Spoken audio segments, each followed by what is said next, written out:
Eccoci insieme cari telespettatori, ben ritornati con noi, con le nostre ospiti, spazio dello Speech CGIL per affrontare diverse problematiche, diverse tematiche che sono sempre inerenti alle situazioni che viviamo nel quotidiano. L'occasione è importante sempre nuovamente quella del divario di genere in occasione della ricorrenza della giornata internazionale della donna dell'8 marzo, che però è bene portare avanti nel tempo perché ci sono tante questioni che emergono che lo Speech CGIL affronta non solo a nome delle persone, delle pensionate, ma anche a nome di tutte le donne. Allora qui con noi in studio abbiamo il piacere di avere Margherita Grigolato, CCIL Veneto, Dipartimento Politiche Inclusive, grazie di essere qui con noi. Grazie a voi. Ben ritornata. Rosanna Bettella, della segreteria regionale Speech CGIL del Veneto, responsabile del coordinamento donne, ben arrivata. Grazie. Allora, innanzitutto direi dopo parleremo anche del divario di genere, cioè le differenze purtroppo che esistono sia nel mondo del lavoro e poi naturalmente diventano pensionistiche, causando grossissime problematiche per le donne. Però prima vorrei ricordare, quindi parte Rosanna Bettella, dopo con Margherita Grigolato, insomma vi interagite tra di voi, ricordando le tante iniziative che voi avete fatto, come sono state e soprattutto l'intento che c'era in occasione della giornata. Sì, rispetto alla giornata internazionale della donna, ormai da anni, tanti anni, insomma, stiamo organizziamo all'inizio solo per la giornata dell'8 marzo, adesso ormai durante tutto il mese di marzo e addirittura anche in aprile ci sono iniziative organizzate dai coordinamenti donne dello SPI, ma anche in collaborazione con le compagne e le donne della CGIL in tutti i territori, ma anche con altre associazioni. Proprio adesso è in corso, sta per finire, l'iniziativa qua a Padova, al Teatro Falcone Borsellino di Limena, con importanti ospiti, donne insomma, che raccontano le loro esperienze, che parlano dei diritti delle donne che bisogna continuare a difendere ogni giorno, e ci saranno poi le conclusioni della segretaria nazionale Rossana Dettori della CGIL nazionale.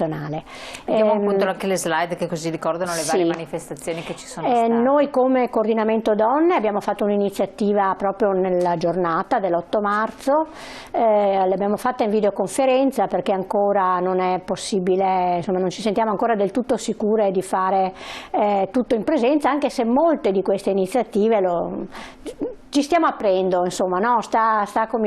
Timidamente si sta cominciando, però noi l'abbiamo fatta ancora in videoconferenza perché avevamo degli appuntamenti importanti con donne, secondo noi importanti, che solo per la qualifica che rivestono, che sono qualifiche appannaggio del mondo maschile, no? Volevamo da loro una testimonianza come si trovano ad essere ingegnere, ad essere magistrate, ad essere docenti universitarie, quindi come gestiscono i tempi. Ed è stato davvero molto interessante perché tutte ci hanno raccontato che è stato difficile, non è stato facile dentro un mondo di uomini, no? Qual è stata la difficoltà principalmente? Per esempio è stata significativa la testimonianza della dottoressa Antonella Magaraggia, che è una magistrata, ma che all'inizio della sua carriera l'ha cominciata come pretora. E naturalmente quando arrivavano le persone che avevano bisogno chiedevano del pretore, pensando che lei fosse l'impiegata. E lei diceva: veramente sono io, no? E questo in più di un'occasione, e quindi anche la preoccupazione da parte loro, ogni tanto il pensiero, ma noi siamo in questo posto perché comunque negli anni è stato deciso che comunque una quota di donne deve essere presente, o perché davvero ce lo meritiamo. Tutte dicevano perché ce lo meritiamo, perché poi, e anche qua va sottolineato, che le donne sono quelle che studiano di più, sono quelle che hanno i voti migliori, no? Sono quelle che hanno davvero delle competenze importanti, purtroppo ancora non valorizzate. E quindi insomma la loro esperienza era davvero molto importante. E ovviamente questa cosa mi ha fatto pensare che quando l'ingegnere ha detto abbiamo fatto degli esami coperti, cioè nessuno sapeva il nominativo di quell'esame scritto, diciamo, le migliori erano tutte le donne, sempre e comunque le donne, vero? Sì. No, scusa, era proprio la magistrata, era stata. Sì, no, quando hanno fatto il concorso, esatto, no, in magistratura, la prova scritta che era anonima, sì, quindi è emerso. I primissimi posti erano tutte donne. E poi all'orale chiaramente tutto hanno rimesso in ordine, diciamo, no? Hanno annacquato il risultato. Ecco, perché poi succede questo e ancora adesso, magari anche Margherita ce lo chiedo anche a Margherita sottolineerà, il fatto che le donne quando vanno a un colloquio di lavoro... Alle donne, anche adesso, anche se la legge lo vieta... Lei è CGIL Lavoro, quindi... Sì, ovviamente io seguo le lavoratrici, viene chiesto, lei ha intenzione di avere figli? A un uomo non viene chiesto mai.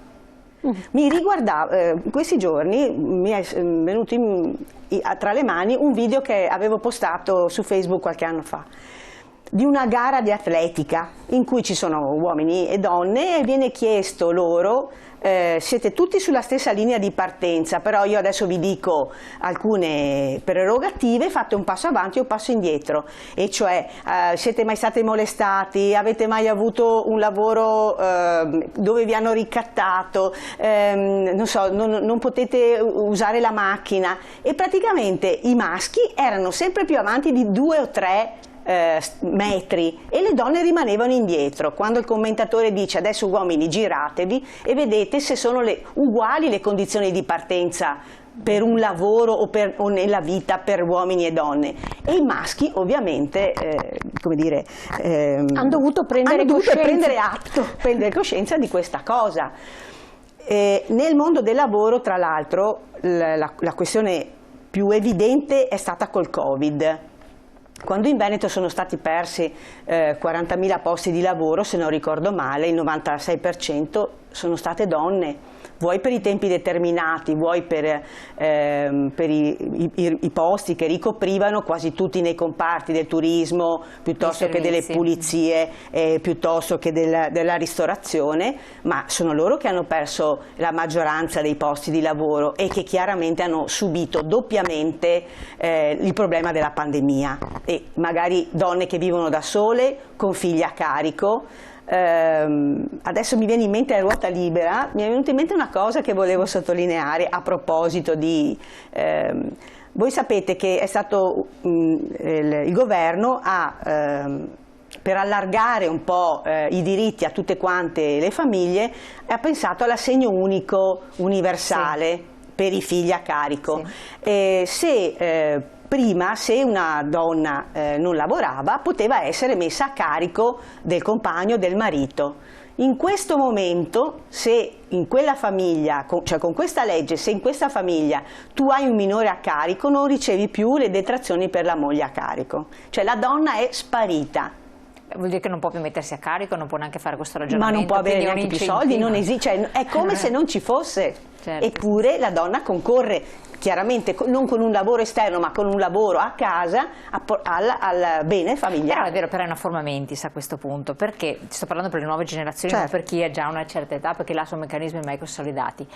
Deve essere una discussione secondo me nell'ambito della coppia stessa, cioè io penso che entrambi, uno consenta a stare a casa, nel momento in cui acconsenti tu sai a cosa vai incontro, caspita, vai incontro a non avere la pensione, vai incontro che quei figli quando avranno 12 anni si gireranno dall'altra parte, sei consapevole, cioè da un lato ti fa anche, io vedo molte anche donne a cui fa piacere stare dietro ai figli, assolutamente, piuttosto che stare al lavoro, far stare le 8 ore. Purché sia una scelta consapevole. Esatto, per cui dopo il secondo la scelta consapevole è che tu rinunci ad avere un assegno, perché così è.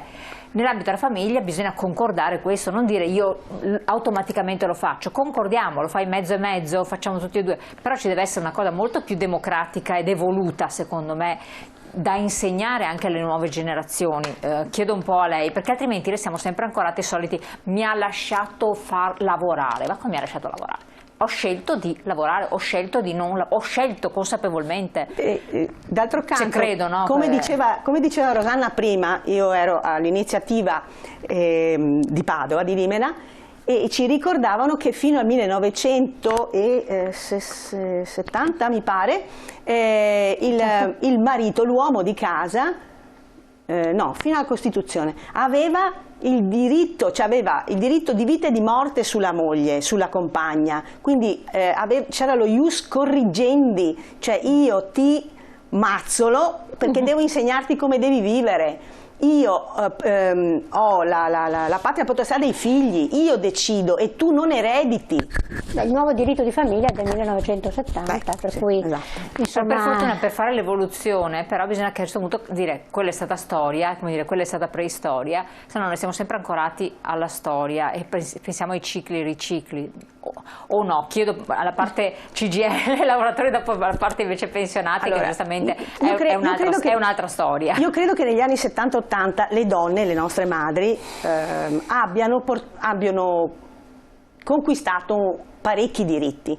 Si diceva prima che la vera rivoluzione del 1900 è la rivoluzione delle donne, il fatto che le donne abbiano detto io divento madre quando voglio, con chi voglio e se voglio, perché non necessariamente la donna deve per forza diventare madre. Quello è stato il discrimine.